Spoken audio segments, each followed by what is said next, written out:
اگر آپ چاہتے ہیں کہ آپ کی روح کو سکون ملے اور یہ سال آپ کی زندگی بدل دے تو ابھی میرے چینل کو سبسکرائب کریں اور بیل آئیکن دبائیں۔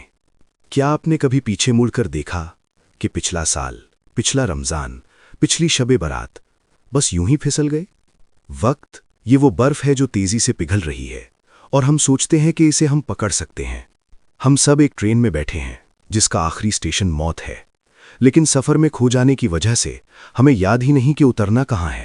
یہ غفلت کی نیند ہے اور آج کی رات اسے توڑنے کی رات ہے۔ سوچئے ایک شخص جس نے محل بنائے، دولت کمائی، لیکن موت نے اسے وہاں رہنے سے پہلے ہی اٹھا لیا۔ دنیا کی دولت اور شہرت سب بیکار، اور ہم بھی اسی راستے پر چل رہے ہیں۔ جب انسان گناہوں کے بوجھ تلے دب جاتا ہے تب رب خود اسے پکارتا ہے۔ سورج ڈوبتے ہی یہ اعلان شروع ہوتا ہے کوئی مجھ سے مانگنے والا؟ یہ ایسا ہے جیسے امیر پتا اپنے نافرمان بیٹے کے دروازے پر کھڑا ہو اور کہے، بیٹا دروازہ کھول، میں تجھے گلے لگانے آیا ہوں۔ حضرت ملک بن دینار کی کہانی یاد کریں۔ شراب پینے والا انسان جو پوری دنیا سے کٹ گیا تھا، اس رات کی رحمت نے اسے ولی بنا دیا۔ لیکن ٹھہریے، ایک بڑی رکاوٹ ہے، ہماری انا اور دل میں پال رکھا گیا کینہ۔ حدیث میں آتا ہے کہ آج رات سب کی مغفرت ہوتی ہے سوائے دو لوگوں کے، ایک مشرک اور دوسرا جو دل میں نفرت رکھتا ہے۔ سوچئے ہم پوری رات جاگیں، روتے ہوئے نوافل پڑھیں، لیکن اگر دل میں نفرت ہے تو کیا ہماری توبہ اللہ تک پہنچے گی؟ راشد اور سمیر کی کہانی یاد کریں، دو بھائی جو برسوں تک ناراض تھے، شب برات نے انہیں ملایا اور ان کے دلوں کی دیواریں توڑیں۔ تو اب ہمیں کیا کرنا ہے؟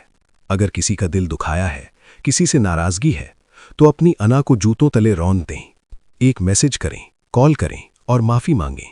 یقین مانیے، جیسے ہی آپ زمین پر کسی کو معاف کریں گے، آسمان پر آپ کے گناہ معاف ہو جائیں گے۔ پھر اپنے رب کے سامنے کھڑے ہو جائیں، توبہ کریں، جیسے بچہ اپنی ماں سے ڈر کر روتا ہے اور ماں کا دل پگھل جاتا ہے۔ اپنے گناہ یاد کریں، ایک ایک کر کے، پھر رب کی رحمت کو یاد کریں جو 70 ماتاؤں سے زیادہ پیار کرتا ہے۔ کہیں، یا اللہ میں ہار گیا، میرا نفس جیت گیا، میں گنہگار ہوں، لیکن تو غفار ہے۔ میری فائل میں گناہوں کے سوا کچھ نہیں، لیکن تیری رحمت کا کوئی کنارہ نہیں۔ سچ بولوں کو کئی لوگ پچھلے سال ہمارے ساتھ تھے، آج ان میں سے کئی مٹی کے نیچے سو رہے ہیں، ان کا اعمال نامہ بند ہو چکا ہے۔ کون گارنٹی دے سکتا ہے کہ اگلی شب برات تک ہم زندہ رہیں گے؟ شاید یہ ہماری آخری شب برات ہے، شاید یہ آخری بار ہے جب وہ پکار رہا ہے، آ جاؤ۔